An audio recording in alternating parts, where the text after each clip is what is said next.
오늘 하는 말씀은 예레미야 14장 7절 한 절 말씀입니다. 여호와여, 우리의 죄악이 우리에게 대하여 증언할지라도 주는 주의 이름을 위하여 일하소서. 우리의 타락함이 많으니이다. 우리가 주께 범죄하였나이다. 최근에 미국을 포함해서 전 세계가 기후변화 또는 날씨 이상으로 많은 어려움을 겪는다는 뉴스를 매일마다 접합니다. 구테르스 유엔 사무총장은 최근에 이런 말을 했다고 합니다. 이제는 온난화 시대를 넘어서 열대화 시대가 왔습니다. 숨쉬기 어려운 공기, 참을 수 없는 열기의 시대, 이렇게 며칠 전에 말을 했습니다.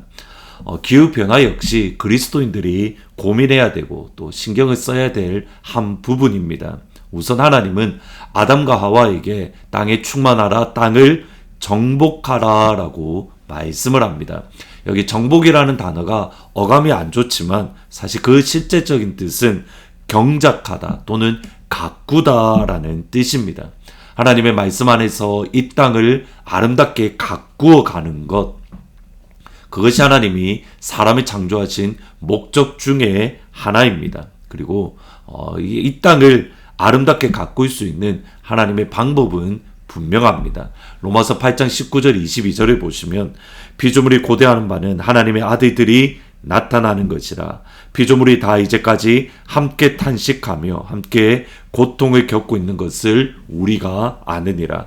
피조물도 함께 고통을 겪는데 따라서 피조물이 기대하는 것은 뭐냐면 하나님의 아들들이 나타나는 것. 예수님 안에 있는 그리스도인들을 통해서 이 땅이 다시 회복되어질 수 있다라는 겁니다. 예수 믿는 믿음 안에서 이 땅을 아름답게 가꾸어 가는 것, 그리스도인의 중요한 책임 중에 하나입니다. 동시에 하나님은 자연을 통해서 우리에게 영적인 교훈을 주시기도 하고 또는 하나님의 말씀, 하나님의 마음을 허락해 주십니다. 예를 들어서 아브라함 때에 아브라함이 하나님의 말씀에 따라 가나안 땅에 들어갔을 때에 심한 기근이 임했습니다. 그 심한 기근을 아브라함이 견디지 못하고 애굽 땅으로 내려갔습니다. 그러면 그 심한 기근을 통해서 아브라함이 배운 것은 가나안 땅은 하나님이 나에게 주시는 약속의 땅이다. 따라서 어떠한 상황에도 어떠한 형편에도 가나안 땅을 떠나면 안 된다. 심한 기근을 통해서 아브라함은 영적인 교훈, 하나님의 마음을 배웠습니다. 기근은 하나님께서 아브라함을 훈련시킨 하나님의 방법입니다. 요셉이 애굽의 노예로 팔려갔지만 그곳의 국무총리가 이후에 그는 국무총리가 되었습니다. 요셉이 국무총리가 되는 방법 중에 하나가 뭐냐면 심한 기근입니다. 심한 기근이 앞으로 있을 것이고 그것을 미리 준비해야 되었기에 애굽 왕은 요셉을 국무총리로 세웠고 따라서 그때의 야곱의 가족들이 요셉에게 와서 구원을 받을 수 있었습니다. 하나님의 구원의 계획의 일부로 하나님은 기근을 요셉을 총리로 세우기 위한 이스라엘을 구원하기 위한 하나님의 구원 방법으로 사용하셨습니다. 때로 기근은 하나님의 징계의 수단으로 사용되어집니다. 그것이 오늘 읽으셨던 본문의 말씀으로 1절에 이렇게 말합니다. 가뭄에 대하여 예레미야에게 임한 여호와의 말씀이니라. 가뭄에 대해서, 기근에 대해서 하나님의 선포가 이어지면서 예레미야 시대 때에 기근이 임했습니다. 그 기근으로 인해서 유다 백성들이 참 많은 어려움과 고난을 겪었습니다. 높은 자리에 있는 사람들, 귀인이라고 번역되는데 높은 자리에 있는 이들도 물을 얻으려고 이리저리 다녔지만 빈 그릇이었습니다. 비가 내리지 않아 땅이 갈라졌고 농사를 짓기에 어려웠습니다. 동물들도 물을 구하지 못해서 이리저리 비틀거렸습니다. 이렇게 심한 기근이 유다에게 임했을 때에 비로소 유다 백성들이 깨달은 것이 또는 하나님 앞에 나와 했던 고백이 7절 이하입니다. 7절에 보시면 여호와여, 우리의 죄악이 우리에게 대하여 증언할지라도 주는 주의 이름을 위하여 일하소서. 우리의 타락함이 많으니이다. 우리가 주께 범죄했습니다. 하나님, 우리가 타락함이 많습니다. 우리가 하나님 앞에 죄를 지었습니다. 심한 기근이 임했을 때에 비로소 유다 백성들은 하나님 앞에 나아가 회개합니다. 그들의 죄를 보게 되었고 그들의 악함을 보게 된 겁니다. 기근은 하나님께서 그의 백성들이 돌아서고 또 돌이키도록 하나님께서 사용하시는, 회개의 수단으로 사용하시는 하나님의 도구입니다. 기근이 임했을 때에 하나님의 마음 또는 하나님의 뜻을 정확하게 알아야 됩니다. 하나님은 우리의 아버지로서 우리가 아버지께 돌아가기를 원합니다. 우리를 미워해서, 우리를 싫어해서 기근을 주신 것이 아니라 그 기근이 임했을 때에 우리의 바른 신앙의 태도가 보여져야 되는 겁니다. 그것을 잘 보여주는 예수님의 비유가 있습니다. 탕자의 비유입니다.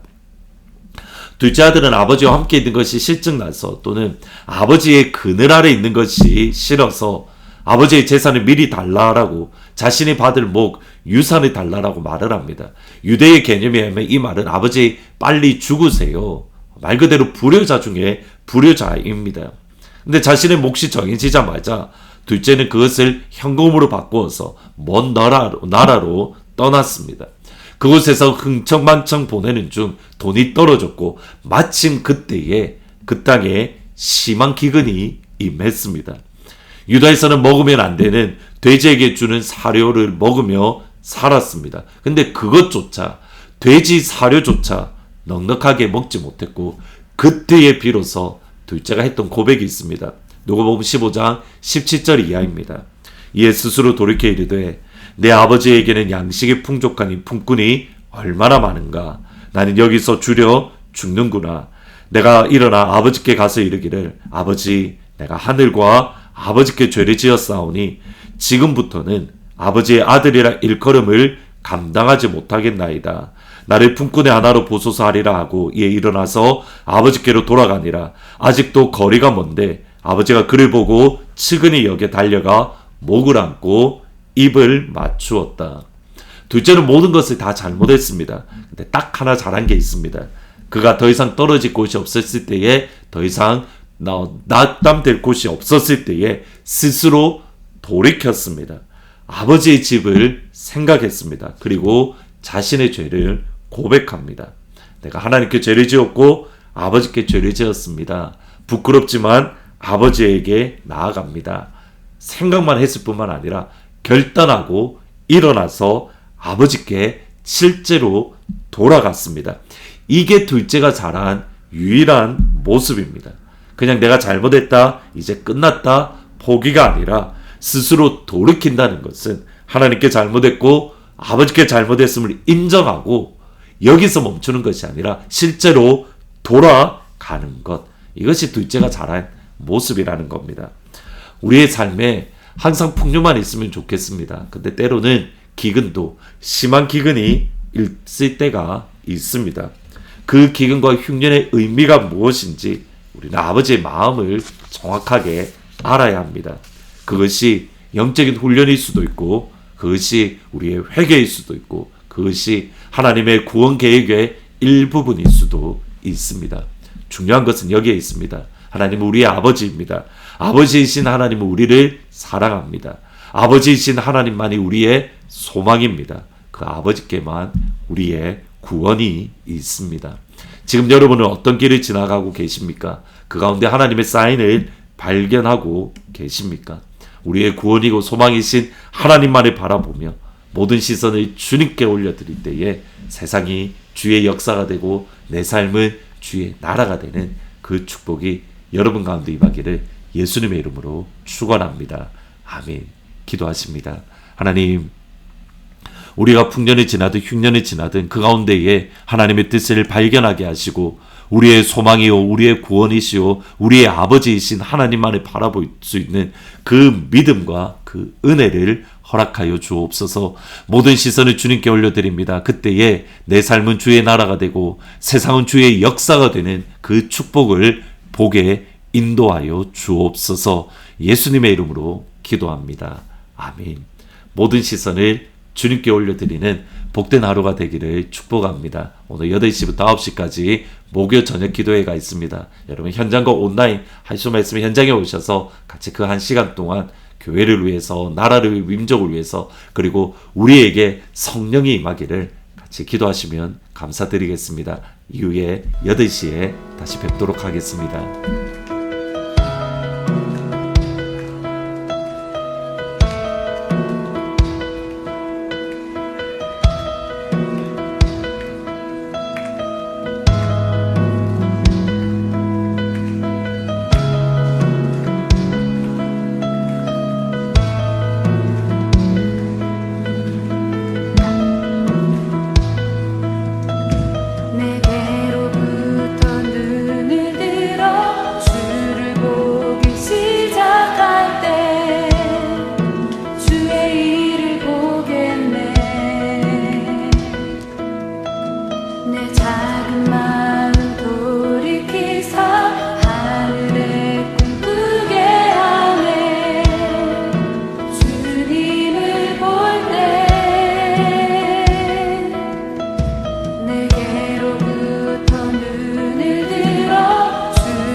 성령이 나를 변화시켜 모든 두려움 사라질 때 주의 이름